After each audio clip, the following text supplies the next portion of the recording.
Guys ఈరోజు అయితే మనం ధూల్పేట్లో ఉన్న రాణి అవంతి భవన్ దగ్గర భూమిక ఆర్ట్స్పాడ దగ్గరకు వచ్చేసాము.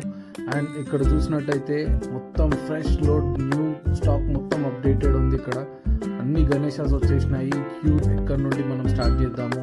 ఈ వినాయకుడు ఆల్రెడీ బుకింగ్ అయిపోయింది, దీనికి ట్యాగ్ కూడా వేసేసారు. బట్ ఇది మనం ఆల్రెడీ ఇంతకుముందు వేరే బ్లాగ్లో కూడా చూసాము. అండ్ మనం ఫస్ట్లీ మనము చాలా అట్రాక్టివ్గా ఉన్న ఈ చిన్న చిన్న గణేశాస్ దగ్గరికి వెళ్ళిపోదాము. మనం లాల్బాగ్ దగ్గర నుండి స్టార్ట్ చేద్దాము.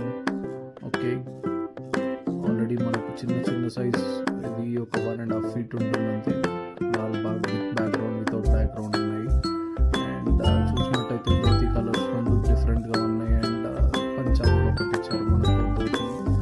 అండ్ ఇది పగడి గణేష్ గ్రే కలర్, ఎందుకో నాకు చాలా అట్రాక్టివ్గా అనిపిస్తాయి వినాయకులు, చాలా చాలా బాగున్నాయి. అండ్ ఇది కూడా one of the famous Ganesha. And cute little Ganesha వచ్చేసాడు మనకు ఉయ్యాలలో.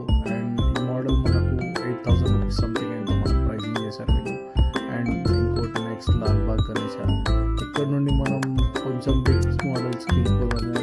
అండ్ ఫస్ట్ ఎంట్రీలోనే మనకు పంచతోటి అండ్ వెనకాల కాళికామాత తోటి కంప్లీట్ సెటప్ చాలా చాలా బాగుంది. మెటాలిక్ ఫినిష్ ఇదైతే ఎక్కడికి వెళ్ళినా ఇది చాలా డామినేటింగ్గా ఉంది. అండ్ వినాయకుడు అయితే చాలా చాలా బాగున్నాడు.